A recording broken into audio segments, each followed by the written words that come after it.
Hello everyone, welcome back to my channel. It is time for another monthly reading wrap up. I cannot believe it. I feel like when you film these types of videos, it just feels like the month goes so much quicker because it feels like just yesterday that I was sitting down filming my July reading wrap up and now it's already the 1st of September today. Like, it is also the first day of spring in Australia and I just honestly cannot wait to be thriving the rest of this year because it is finally going to be warm weather and I definitely get like seasonal depression for sure. If you have watched one of my wrap ups before, you would know that I always start these videos with statistics. I cannot say that word every single time. It is like a tongue twister, but of course that means that I'm going to do that today as well. So starting off, I read a total of 9 books in the month of August, one of them being a novella, so technically like 8.5 books if you want to count it like that. Out of the month, I did have one book that I did DNF, and that was A Tempest of Tea by Hafsa Faizal. Now I am going to read that book in the future. I just feel like I wasn't really in the right mindset for that book and didn't really know what was going on, so I want to give it a better chance in a few months when I'm actually in the mood to read it. Out of those 9 books, I read a total of 3,296 pages, and considering I was in a massive reading slump the whole month, I don't actually know how I ended up reading so many books and getting through so many pages. I feel like it's because I would go like 2 weeks without reading anything and then I would binge a whole book in a day and then go back into a slump. My average rating for all of these books was 4.05, which is actually really high, and out of the books that I set myself on my TBR that you guys actually chose for me in the month, I only ended up reading one of the books, and I was supposed to do like little mini TikTok reading vlogs for all of the books. Unfortunately, I only got to one of them because I was kind of just mood reading the whole month to try to get out of my slump, but I'll definitely still film those little TikTok reading vlogs when I get to the books. Now onto the genre breakdown. I read 4 romance books, 1 fantasy book, and 4 thriller/mystery books. But now that I've gone through all of that, let's get straight into the wrap up. So I'm not going to do this in any particular order. I'm just going to talk about the physical books first and then the books that I don't have physical copies for. So the first book that I read in the month of August. The first month that I read in the...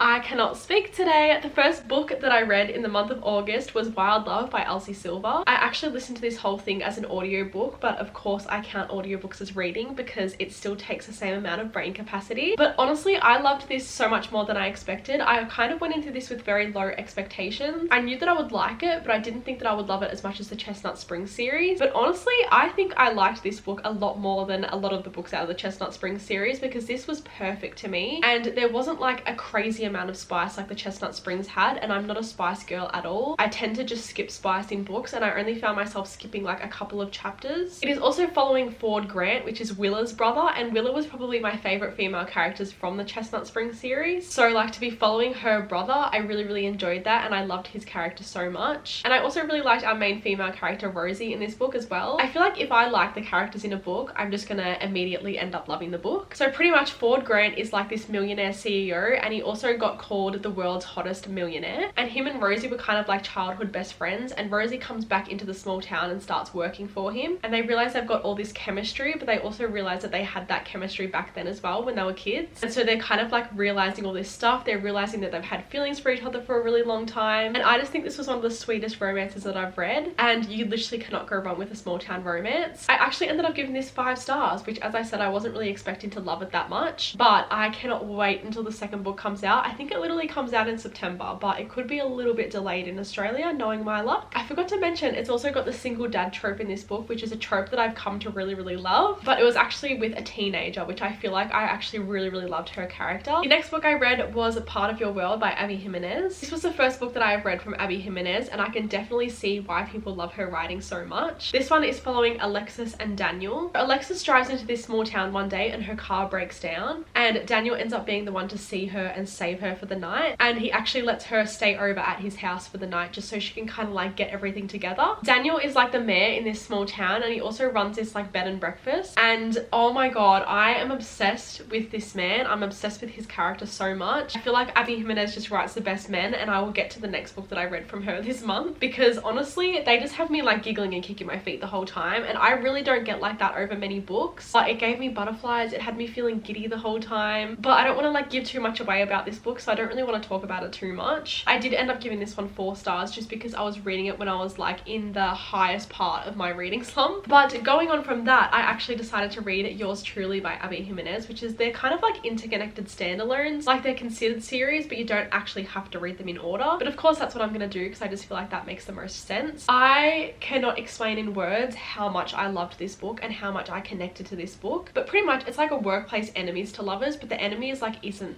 that much of the book, to be honest. It's kind of just like the first couple of chapters. So it's between Brianna and Jacob is my new favorite book boyfriend. I don't think anyone will top him ever, because he suffered with very, very bad anxiety, specifically social anxiety. And as someone that suffers with very bad social anxiety as well, to the point where I don't want to do anything by myself, I just feel like I connected to this book on a completely different level, and I loved the awareness. And Abby Jimenez wrote the feelings of having social anxiety so perfectly as well. Like, I've never read like what goes on through my brain in a book. Like, it was literally just written so perfectly, and I don't know how to explain it. I love how he was a male character that was suffering from a mental illness, because sometimes it's just not done like that, and it definitely needs to be more normalized, obviously. So I just loved every single thing about this book. Like, I cannot fault a single thing about it. It did end up getting me out of my reading slump as well, which was so perfect, because now I've read a couple of books since finishing this. I literally cannot explain how much love I have for this book. This book will be a book that I think about forever, and I ended up giving it 6 stars. Like, it's like an infinity star read for me. Like, it just doesn't even compare to other romance books that I've read. So this book is going to have a very special place in my heart for a very, very long time. The next book I read in August was Killer Instinct by Jennifer Lynn Barnes, which is the second book in the Natural series. Now, I've been putting off reading this for quite a while now, because I've honestly just been nervous that I wouldn't remember anything that happened in the first book, because I did read the first book like almost a year ago now, I believe, and honestly I remembered nothing about the characters. All I knew is that they had special abilities that helped out the FBI, and I feel like that's all you do really need to know, because even though these books like follow like a little mystery every single book, but I believe they're also following one big mystery in the whole series, if that makes any sense. So I feel like the second I went back into this book, I started just like remembering things. I started remembering the characters. I remembered things about the first book, and it just made it really, really easy to get back into the series, even though I took a massive break. So I really, really liked that about it, and I love how this also helped to get me out of my slump, because it's very, very fast paced. So as I just said, this series is following a group of teenagers, and they're kind of like recruited by the FBI because they have all of these special abilities. Our main character Cassie is like a profiler, and they live in this like house together, but they're not actually supposed to solve like active cases. They're only supposed to solve unsolved crimes from like years ago. They're supposed to focus on those unsolved crimes, but they end up getting involved in all of the active cases as well. And I just feel like this series is so fun, and I literally cannot wait to continue. Then the last physical book I read in the month of August was Zodiac Academy: The Awakening, which is the first book in the Zodiac Academy series. And I tell you guys, I've been so nervous to read this, and I've been putting it off for such a long time, because I honestly had very low expectations, and I thought that I wouldn't like this, because I see a lot of mixed reviews on this. I see people either loving this series or hating it, and normally when I see a bunch of people hating a series, I feel like I end up hating it as well. I was honestly so pleasantly surprised by this book. Also, every single book in this series is available on Kindle Unlimited, which just makes it even better. Pretty much it is following two twin sisters, Darcy and Tori, and one day they're kind of like stopped by this person, and they tell them that they've got these special powers that they've got no idea about, and that they can like harness their powers if they come with them to go to this special prestigious school, which is called the Zodiac Academy. So in this school there's like 4 different houses, and it's like based on the elements. So it's like water, fire, air, and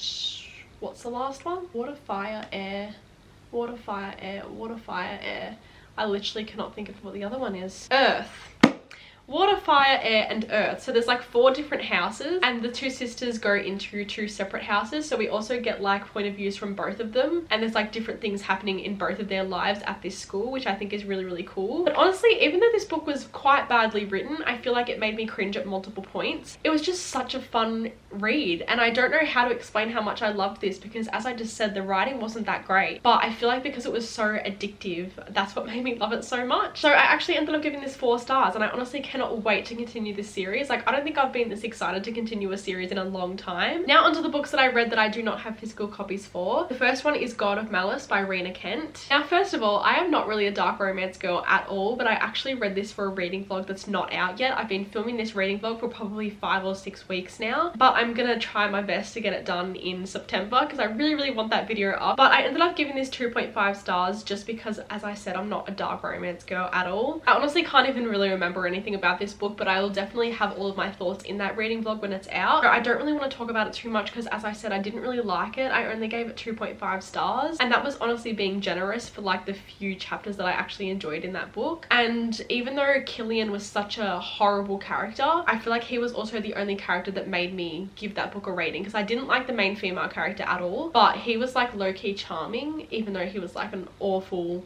horrible person. Then I listened to When She Returned by Lucinda Berry as an audiobook. Honestly, I can't really remember much about this book either, because this is like when I was like high in my slump as well. But pretty much it's following a family, and it is following a man and his new wife and the daughter. And the reason why he's got this like new wife is because his first wife went missing years ago, but the whole book is about how she's returned out of nowhere and no one knows where she's been or anything like that. Honestly, I just didn't really like this book because I liked the idea of it, but it was actually more following like a cult, and I just didn't really enjoy that aspect of it at all. And I was just like, this isn't really escapism, it's actually kind of giving me anxiety, because like this could actually happen to someone. So I ended up giving it 3 stars, and that was only for like the few chapters that I enjoyed in that book as well. Then this next book I actually did really love, and that was Deadly Occupants by Mads Rafferty. Now I am friends with Mads, and I've been messaging her about how bad my reading slump is, and she's actually sent me a physical copy of this book, but it didn't arrive in time. So she sent me the ebook as well so I could read it and try to get out of my slump. And let me tell you, it definitely helped. I literally read it in under 24 hours. It is like a paranormal thriller, and it's following like a haunted house, and I don't think I've read a book in a long time that's actually made me scared to like go out of my house and walk around the house. I was like sitting in front of this window that we have in our house. Like we've got these big windows that do not have curtains on them because for some reason we just haven't gotten around to getting them in 2 years. I was sitting there and like I was like looking behind me to make sure no one was watching me out of that window. Like I was actually terrified reading this book, but I also loved that about it. Like I love getting that thrill, and like my heart is like racing over a book. Like I love that feeling. I kind of like crave that feeling in a thriller. I did actually guess like the main plot twist in this book, and I kind of guessed like what was going to happen, but then in the epilogue I did not guess something else that was coming in the book. But I don't want to give anything away, but I honestly really liked this. I ended up giving it 4 stars, and I cannot wait to get the physical copy so I can have it sitting on my bookshelf. So thank you so much, Mads, for sending me this book, because honestly I don't think I would have been out of my slump without it. And the last book I read, I actually only read 2 nights ago when I woke up at 4 AM and decided to read a whole book, but technically it's a novella, so like it wasn't really that hard to get into. But it was called The Widow's Husband's Secret Lie by Freda McFadden, and it only came out very recently, and it's called a satirical,